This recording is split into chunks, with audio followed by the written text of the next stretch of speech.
Hi everybody, welcome back to my channel. Today we're going to teach you how to make a DIY Dollar Tree heart topiary.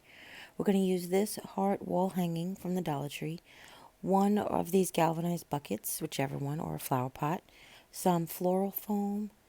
We're going to use some dowels. The small dowels are from the Dollar Tree, long ones are from Walmart, and then a variety of flowers. I chose all white. You're also going to need some reindeer moss and your gluing device. So by the time you see this is going to be up, so nobody's going to steal my idea. No, I'm just kidding. I'm going to use this foam heart to make a topiary. And I am trying to decide if it looks better in a short fat pot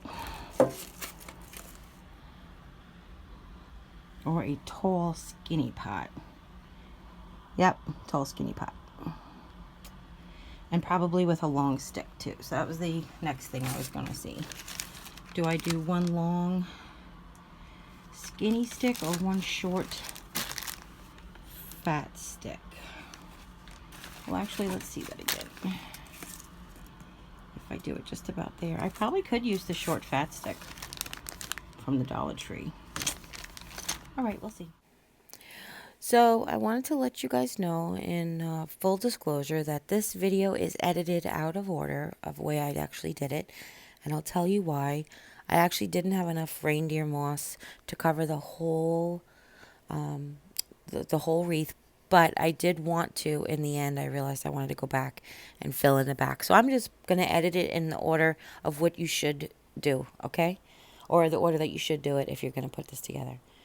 So if you've never worked with reindeer moss is this bright green moss. The other moss that you see that's sort of brown is Spanish moss. And the reindeer moss does feel moist. It does feel alive. I wanted to use it because I feel like it gives a little bit more of the living topiary feel, like the living bonsai tree feel to this craft. And if you've never worked with it before, it's so simple. You break off little sheet sections. And what I'm doing is I'm taking my hot glue gun and I'm laying down some glue. And then I'm taking the side of the glue gun and I'm spreading it out a little bit, just the side of the hot part, just to help distribute the glue a little bit. And then you want to lay down your Spanish moss. Now you got me doing it. You have to lay down your reindeer moss and kind of give it a hug. My technique that I use is I actually put like a little bit extra on there so that the glue doesn't come through when I hug it. But then we're going to go back and trim it up. So that's what we're doing here. And you can see I like to trim it pretty close to the foam just to give it a layer to keep the shape. It helps hold the shape on the front of the topiary. If you put too much, I mean, you still will get a hard effect, but it won't be that crisp, Edward Scissorhands kind of topiary. Beautiful, like trim area.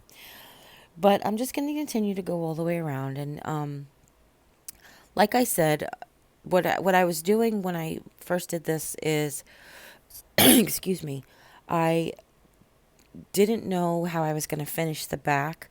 I knew I wasn't going to have enough morse for the whole thing, just from the get-go, but because I didn't even have a whole bag left over. But then I was back and forth about like, do I want to do the back with moss? Do I want to just? I was going to glue some green felt. I was going to cover it all with floral tape, and then just moss the front.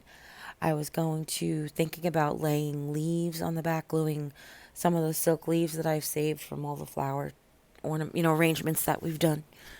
But then I decided after it was done that I really did want that whole topiary feel, that real live topiary feel. So I want to show you here that if you are just going to do the front, the technique to do the edges is a lot like we do with glitter. So after we trim this, there's lots of what you guys would call fallout. And I have it on my cutting mat, my glue mat there. And what I'm doing is I pull it together in a pile. I lay down a strip of glue where there's a holiday along the edge. And then I dunk it in like it's glitter. That's how I treat these edges. This way I don't have to worry about touching the glue, burning my fingers on the little areas. All right, and then I'm just going to continue all the way, trim as I go. You know, sometimes when you trim, you create a little hole because, you know, maybe glue wasn't there, or maybe glue dried before you put the stuff down, and when you trimmed it away, you exposed the hole. So you just go back and fill in wherever you need. Now, I got this wreath at the Dollar Tree. It was it's called wall decor. It came in red and pink, and I chose the pink just because I was going to use white flowers, and I knew that underneath the white flowers I wouldn't have to put moss, and if I left the pink, it would just keep the real, it would help, it wouldn't change the white flowers to pink, because, you know, like red light coming through it. I don't know what I'm saying. You guys know what I'm saying.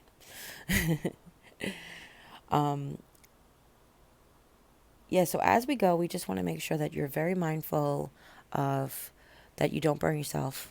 And when you're, one of the things that I've been working on a lot is trimming the end excess for the back. Because like I said, I didn't know I was going to do the back when I first started.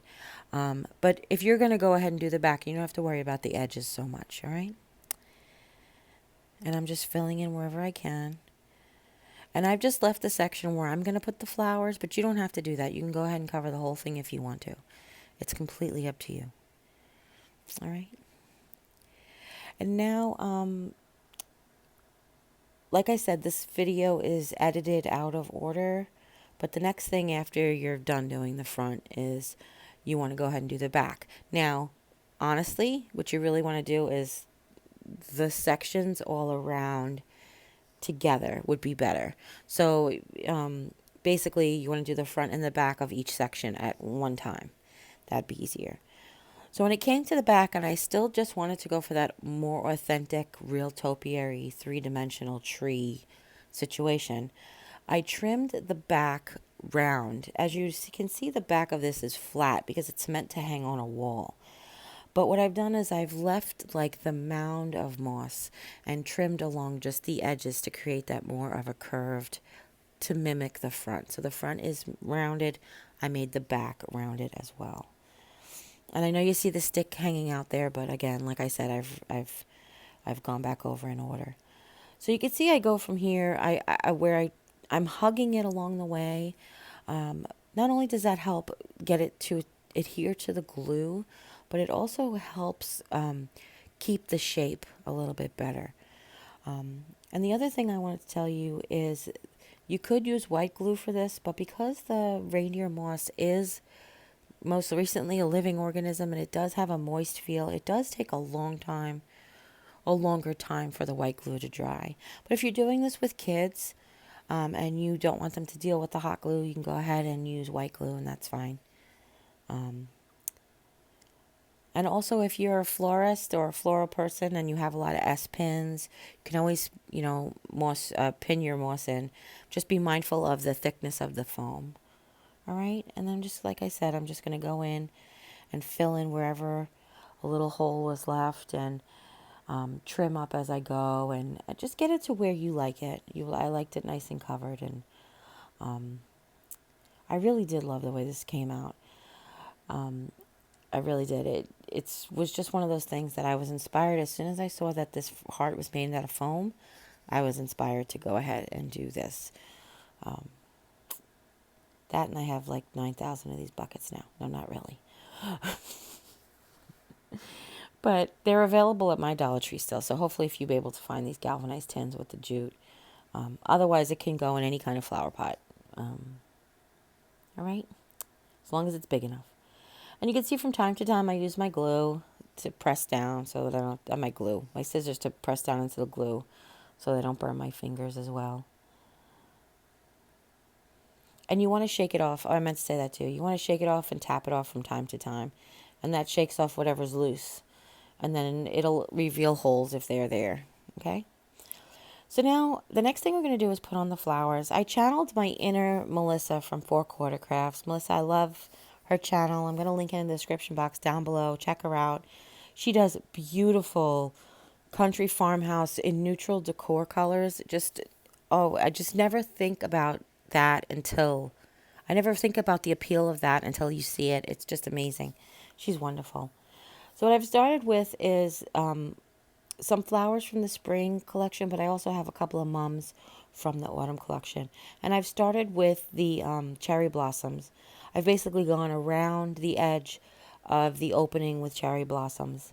And then I filled it in with these, I forget the name of them, but I'll put it in the description box down below. These like star blossom things were next. But any white flowers you can get your hands on, or if you want to do colors, go ahead, pink and red, whatever floats your boat.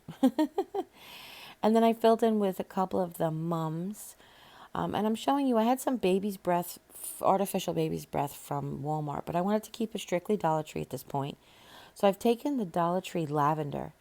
The lavender is real pretty. It's sort of got like a purple plastic greenery, quote unquote greenery part, and these little very, very pale, they look white in person and they almost look pink on the camera, flowers. And I've just put them around a couple of edges.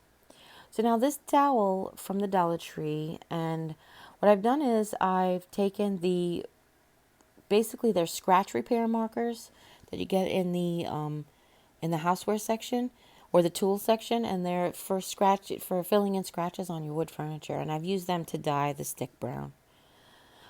And now I'm just taking some of this floral moss, and this is the wet moss. I'm not wet moss.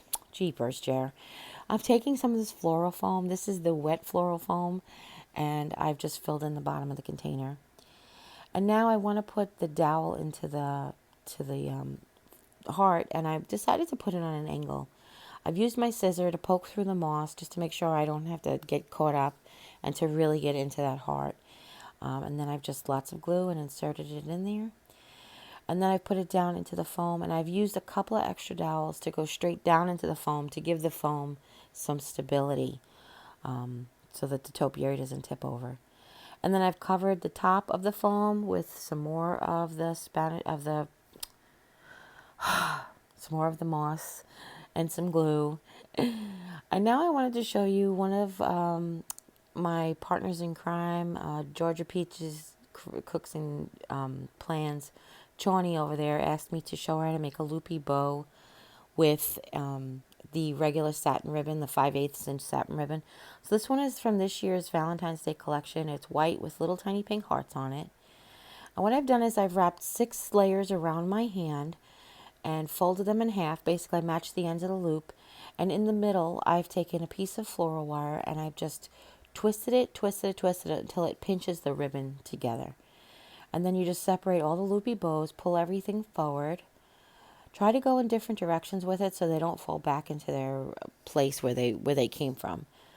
I know sometimes it's hard to get the ribbons apart. But this is just one technique for this. If you use more than 6 layers of ribbon, or if the ribbon you're using is thicker, you can go ahead and cut notches in from the sides of where the wire is going to be so that the wire can just hold the little pieces better.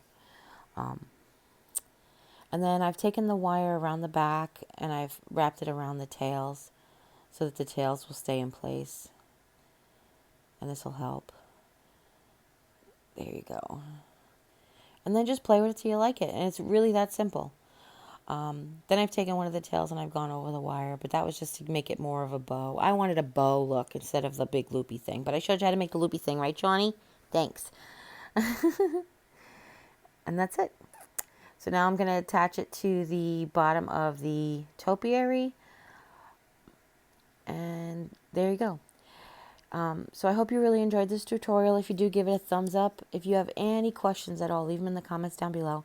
Don't forget to share this video with friends and family. Anybody you know you might be interested in making one of these. And if you haven't yet, click subscribe. When you do, a little bell will pop up. When you ring that bell, YouTube will let you know whenever I upload a new video. And as always, you take care. God bless. See you next time. Bye.